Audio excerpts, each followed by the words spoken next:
Batten the hatches, people. Batten the hatches.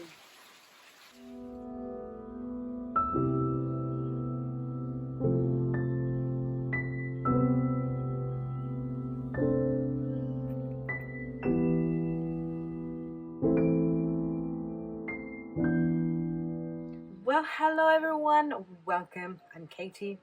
This is The Importance of Temperance, and I hope that wherever you are in the world, you're doing super well. Now, in my part of the world, I'm sat inside today because it is windy, it is rainy, and so I don't want to sit out on my veranda just in case the winds throw all my camera gear and all my cards every which way. So I'm inside today, and I'm not working today, tomorrow. So anyway, here we are. So I thought it would be a perfect time for me to do this tag. I've been meaning to do this for a couple of weeks now. It was done by Simon from the Hermit's Cave, and then I started to watch it and life got in the way. And also I was watching a few VRs, video responses to his tag. I watched the tag again yesterday.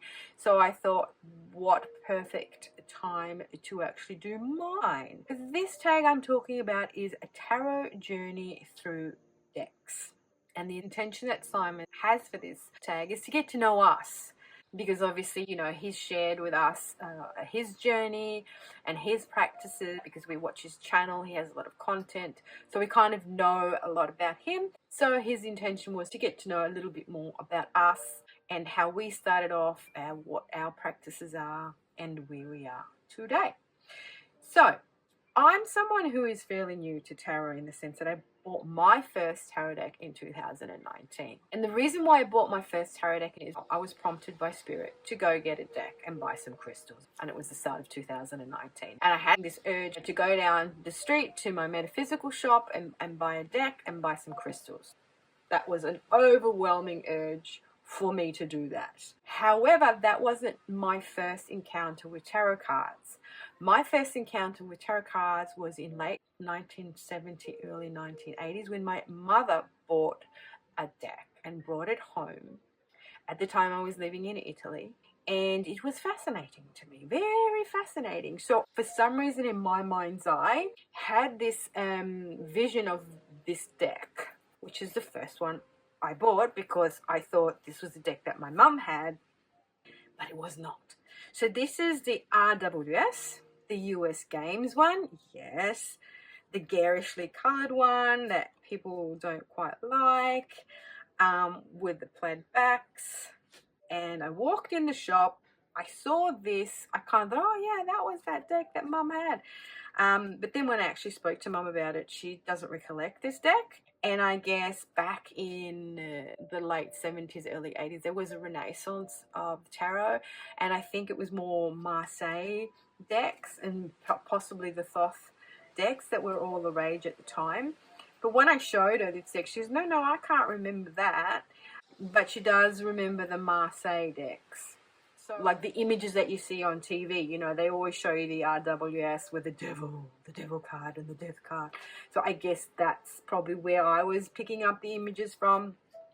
Anyhow, long story short, I bought this deck. I bought a little itty deck. I can never remember her name, but she's Australian. She has a channel and she has a little deck. It's a purple deck. I call it the itty bitty deck, but it's not the itty bitty deck. It's changed names.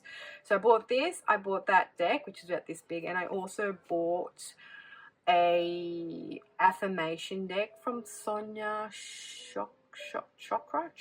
I can't remember. Anyhow, I bought those, and then I bought this companion book to go with, because I had no idea. So I said, well, I need a book to sort of help me along, right?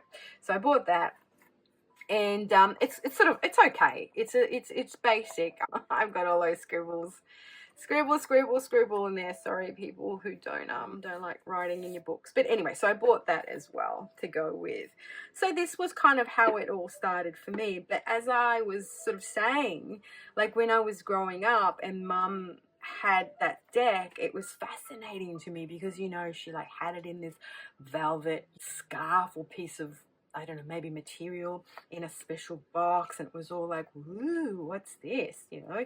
And then when mum wasn't at home, I would go play with it. And then at that time, at that age, you're quite impressionable too. And I remember with friends, we would go and like play Ouija board and scare the shit out of ourselves and stuff like that. But I don't know what happened to that deck. I don't know what happened, if mum sort of stopped using it or whatever. You know, life goes on. However, you know, I've always kind of felt to be someone who is intuitive, and I really rely on my sixth sense, on my gut instinct. And I am someone that's always been someone who can see the bigger picture, who intuitively knows when someone is bullshitting me. I pick up on the vibes. You know, I've always been that way. I didn't really kind of like focus right into it as I was growing up, because as you do, you live life, you do your thing. I was living in Italy for most of my life. I was having fun. But I always had this underlying thing of knowing things, or, you know, having this premonition, or having dreams, deja vu, that kind of thing. And also, I've never been someone who is religious, like being part of any kind of like religion. I sort of see it as dogmatic. I don't believe that what they tell us in the Bible is true, but I do believe that the Bible is full of wisdom, and I do believe that Jesus came to the earth as a master. I do believe in Christ consciousness, as we say that the Ace of Cups comes out. I do believe in something, but I also belong to that philosophy, which maybe is more an Eastern philosophy, a Buddhist philosophy, a Zen philosophy, that we take accountability for our own actions. Yes, things can be shit, but it's up to you. You can decide whether you're going to take it as shit or you're going to learn a lesson from it. That kind of thing, which is all kind of blended in now my practice per se, and understanding that we are all intuitive. We can all tune in, get the messages. My path, my real kind of realization and focus, and on really wanting to pursue a spiritual path, I think came about 2012, around that time. And then, you know how it just all happens synchronistically. When you want to learn something, that knowledge comes to you. You kind of have like a meditation and this revelation, and then you get kind of confirmation, and then you start going on YouTube and you sort of see channels, and then you come across people who do readings and the tarot that way, and so on and so forth. Anyway, all of that happened, and then 2019 was the year that I purchased my first tarot deck. And my first tarot deck is the RWS, which is the US Games one with the plaid backs. And I know that this is kind of one of those decks that people kind of think, oh yeah, blah blah blah, but it's a beautiful deck to shuffle. Even if the cardstock is flimsy, it's really kind of nice. I edged mine with this blue. This is a deck that I do readings for other people with.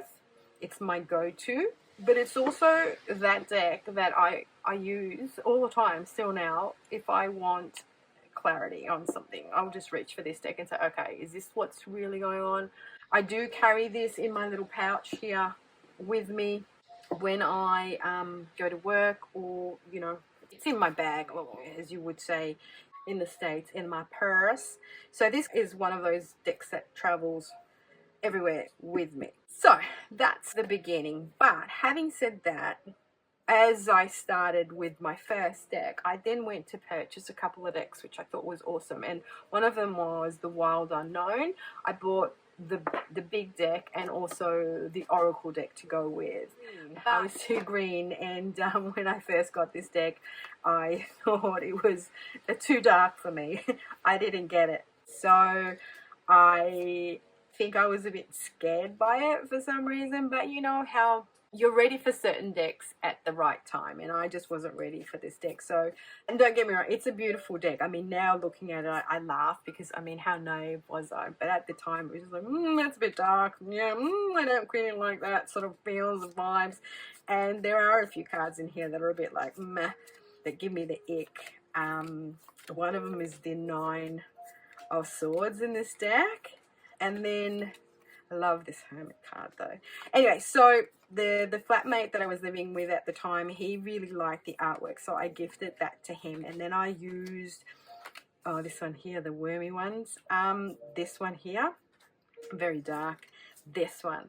So anyway, I gifted that to him, and I used the oracle cards. And when I still had Facebook, I kind of was like posting, like I'd pull one of those animal cards a day, and then I just sort of posted on Facebook with a little blurb sort of thing.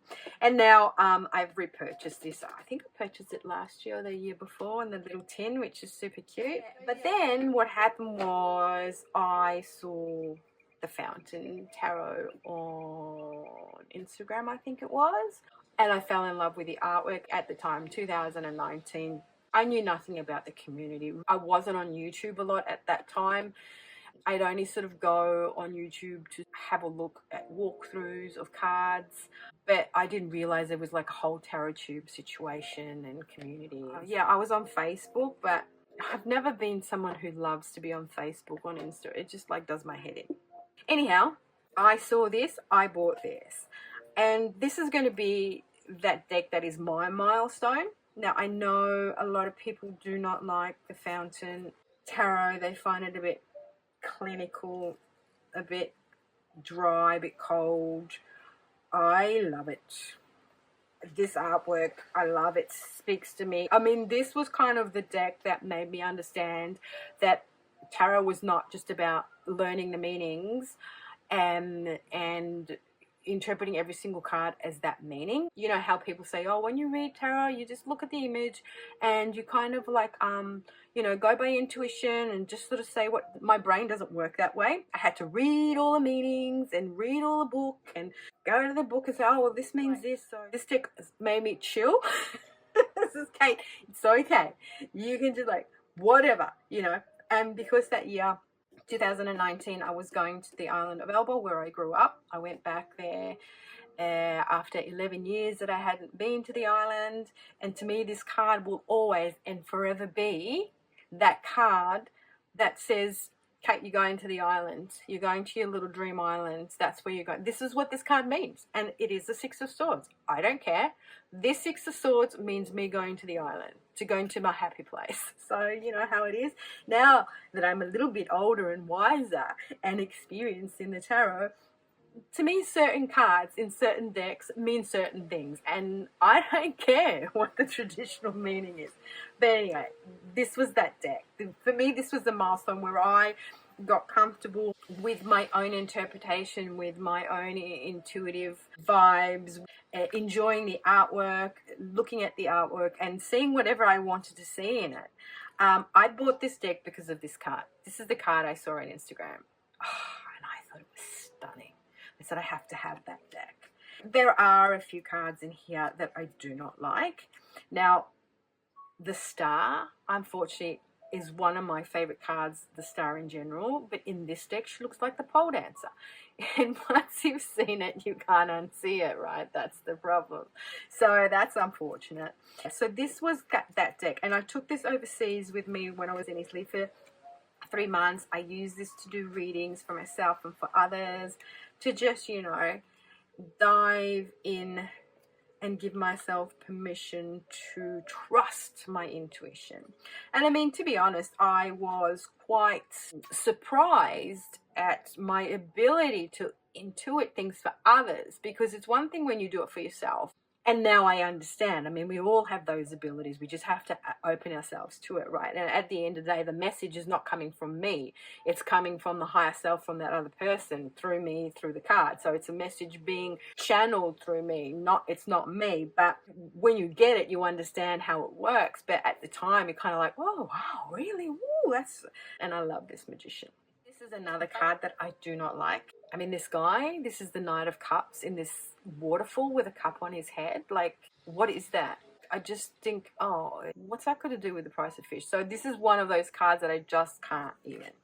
But most of them are beautiful. Like the Ace of Cups is just the Three of Cups. I mean, so this is that deck that for me was my milestone in helping me understand that I can interpret tarot as I want to interpret it, and I don't have to go by the book.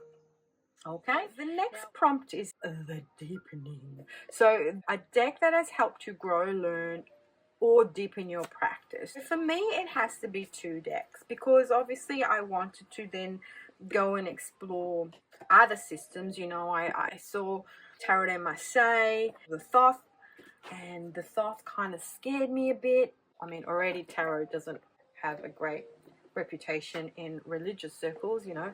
The tarot, evil, the devil.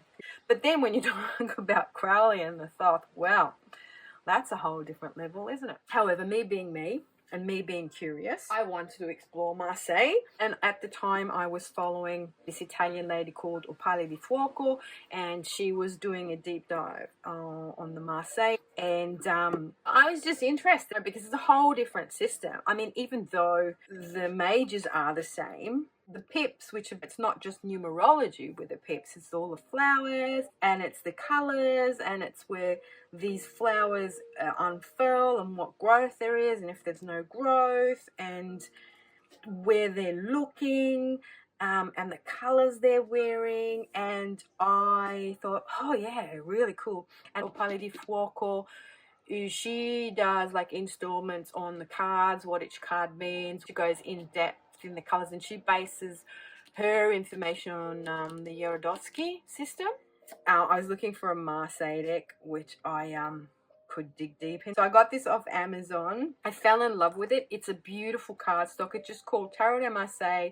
The publisher is Piatnik, and it's just like a copy of an old Tarot de Marseille and the color block stamping that they used to do, and it's very imperfect. Like, you know, all the colors are kind of out of whack. And see, and there's also kind of all ways that so that shouldn't be down like that, it should be up, and the flower inside this means that. So this helped me sort of more than anything else just broaden my horizons with tarot and understand there's different systems out there. I love this moon. This is my second favorite moon. I just like the dopey expressions. Look at those dogs. Look at the face in the moon. Look at that crustacean. It sort of taught me, I guess, a little bit about numerology. It sort of made me explore the colors, so the meanings of the colors per se, which obviously this knowledge you can translate to all the systems, because to me at the end of the day, all systems kind of like give you the same information. And metaphysical knowledge, you know, it all comes from philosophy, it all comes from alchemy, it all comes from the tree of life. It's all kind of the same but different. This kind of helped me explore a little bit more, deepen my practice, understand that there are different systems. It made me a little bit more comfortable with like a pip deck and just made me learn numerology. And then, as I said, the Thoth deck also was one of those decks that I was really curious about, because the Thoth deck brings a different sort of level of occult knowledge, learning. It brings in the mystical school knowledge, it brings in Kabbalah, it brings in astrology, it brings in Hermeticism, because with Crowley, his whole premise was the fact that the tarot cards come originally from Egypt, and so he was kind of adding a whole different layer on top of it.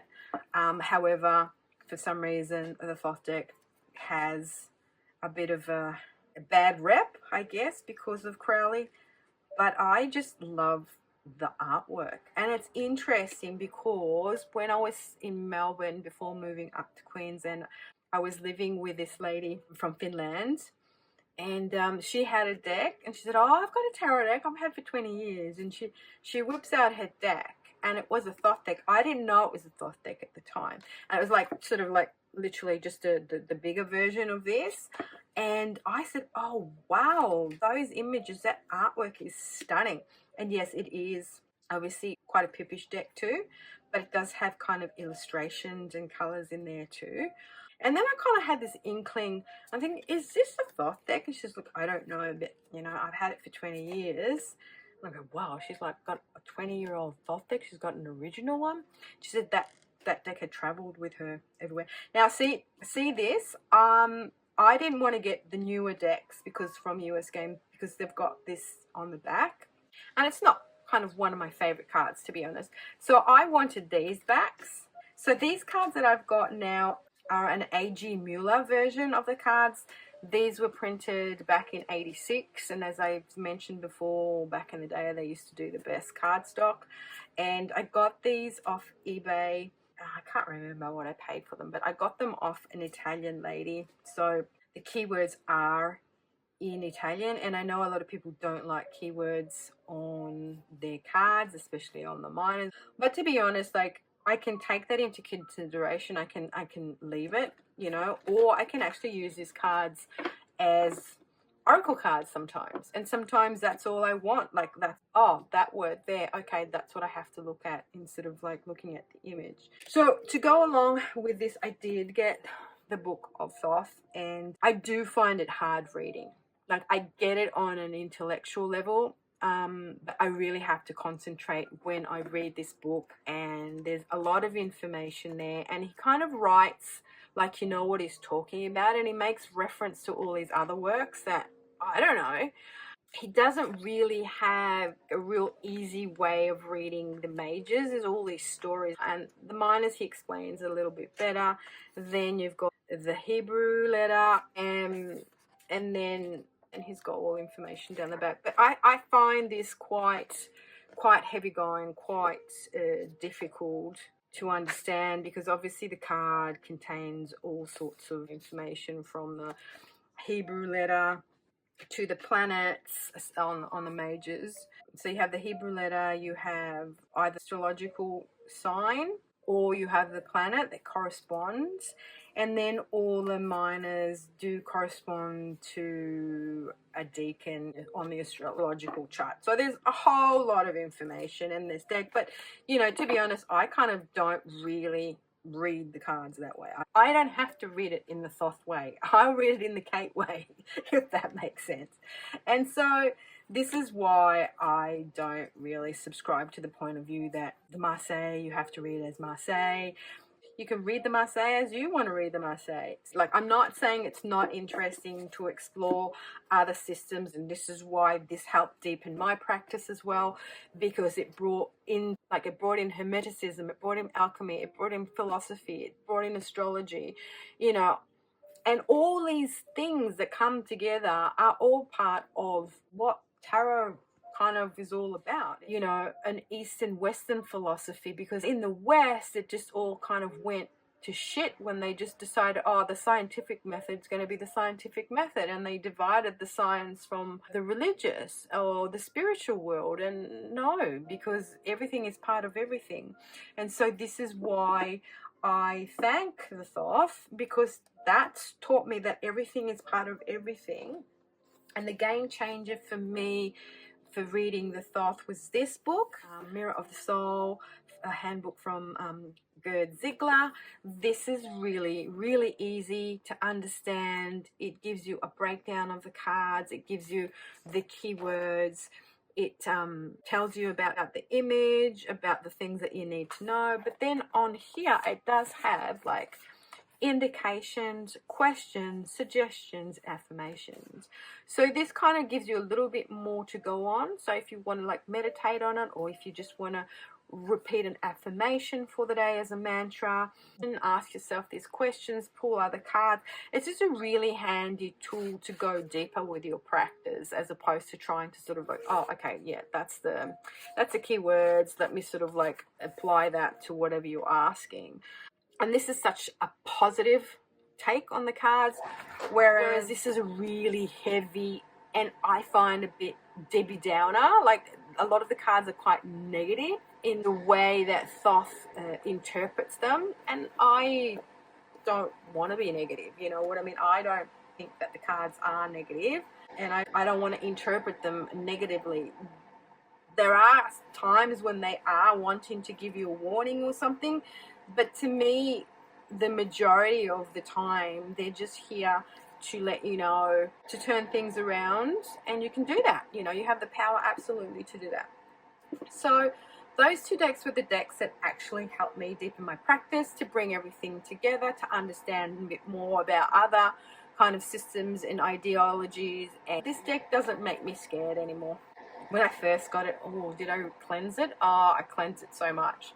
Not only because it was like a used deck, and if I smell it, it kind of smells actually smells really nice, but when I first got it, kind of smelled a bit musty. You know when you go into a damp, musty room? But now, yeah, I cleansed it and cleared it, and I was a bit scared of it. I know, weird, huh? Alrighty, so last prompt is the now. The deck that currently resonates the most. Alright, so I have to be like 100 with you guys. It's still the RWS, like, it still is, like, it's, this is my deck. Like, I go to this deck, it's my deck. I've got so many RWS decks, and a lot of decks that are, you know, clones of the RWS. They are my go-to still. This is the deck, as I said, that I use a lot. I consult a lot. When I read for others with this deck, I used to read for others. At the start of my practice, I was part of a Facebook group that was a closed group that had members, and those members were entitled to get like a free tarot reading once a month from people who would read. And I did that so I could deepen my understanding and see if I could actually read for other people. And it was good because it's validating to see that you can actually like tap into it and be spot on with what you pick up, because you do doubt yourself, don't you? So that was fun and interesting and deepened my own confidence in myself. But it got really boring really quickly because, gee whiz, people shallow, and I can't deal with that, because to me, this is a tool of introspection, learning and growth. And if I'm going to read for you and spirit wants to come through and tell you, well, look, this is what you really need to change, and you shouldn't be with someone who's cheating on you, because what kind of relationship is that? So what are you going to do about it? Yeah, that's kind of what spirit wants to say, right?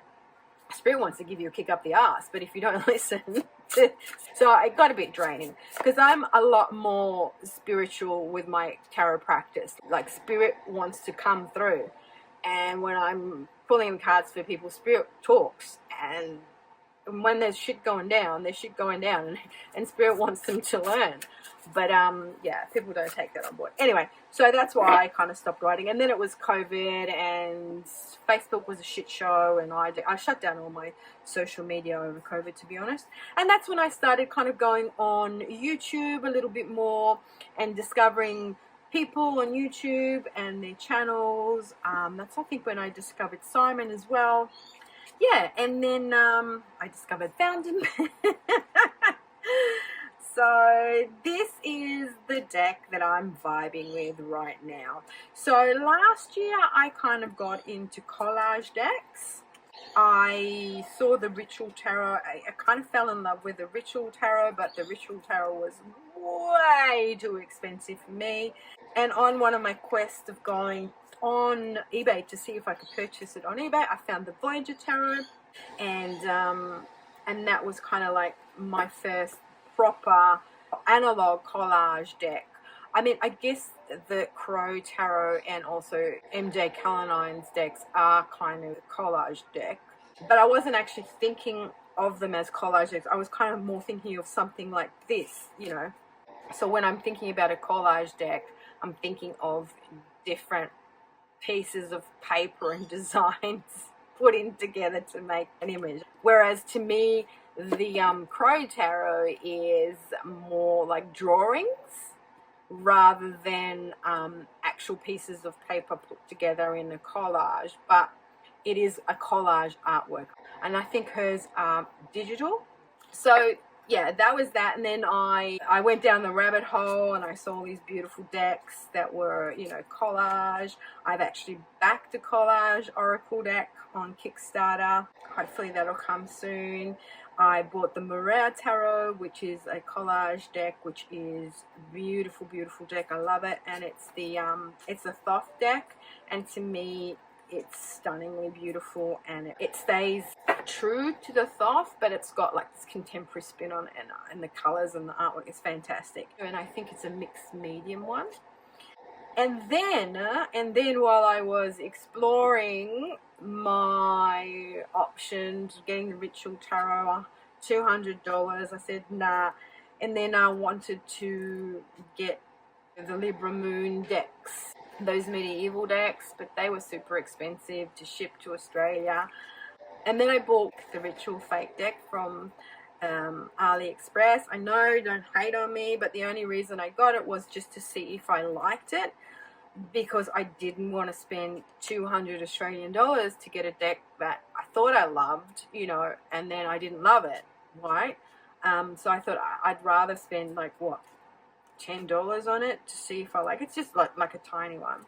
So anyway, then this came into my life, and I was watching this on Simon's channel. So this is an indie deck. It's from Joanna Cullen Waldo, and Simon was doing, as he does, a walkthrough of it, and I thought, yeah, I gotta have this. I really gotta have this. I do also have the Tarot of Crowley by Christoph James. This is also, see, cute, pixie. This is also, I feel, a collage deck. So yeah, sort of like collage decks everywhere, to be honest, now that I think about it. So I've had this love for collage decks, and I'm trying to buy more indie decks as well to support artists and independent creatives. But the thing is, it's so expensive, you know. Look at this. I love this 8 of Wands. It's so fun. This deck is fun. This is why I like this deck. See, I thought I liked the Ritual Tarot. I do like the Ritual Tarot, but Ritual Tarot is too ritualistic, and it's too blue, and it's kind of same. Whereas this one, I love the colors, I love the images, I find it fun. Look at the sun. Yeah, so now I'm kind of like having this moment with my collage decks, and I'm resonating with this one in particular. I would want to use it all the time, but what I'm trying to do is I'm trying to use all of my decks, so I've got them on rotation. And what I'm doing now, as part of my practice, as part of using all different decks, is, you know, every month I'll use 1 or 2, and then I will incorporate, obviously, if I need to, an RWS deck, because then I miss them. This is a gorgeous deck. I love it. I think it's fantastic. It speaks to me. And yeah, it's got all those things that you want from a collage deck, right? And then I forgot to say at the beginning that this card jumped out of the pack today. A change in the wind. And I just thought it was very synchronistic, because look, all the dark clouds and the wind blowing. So I thought, okay. And also because I believe that storms are Mother Nature's way of cleaning out things, you know. Send you a storm with the windy wind and the rain just cleans out everything that it needs to clean out, get rid of them blockages. Look at that beautiful Tower card. So there you go. I hope this wasn't too long and rambly for you guys. Thank you so much for watching, for hanging out with me. Thanks to Simon. This was super fun to do. I know I have sort of given a brief story about my tarot journey in several videos, but you know, a lot of people don't really watch my videos, so it's good to just reiterate how one has come to tarot, how far one has come from the beginning, and you know, how things change. It's very interesting, isn't it, how we change and how we learn, and how our tastes change as well. But one thing that does not change for me is my RWS love. Interesting how it came out on the 4 of Swords. Rest up, Kate. You got nothing else to do today. All right, guys. Thank you. And until our next time.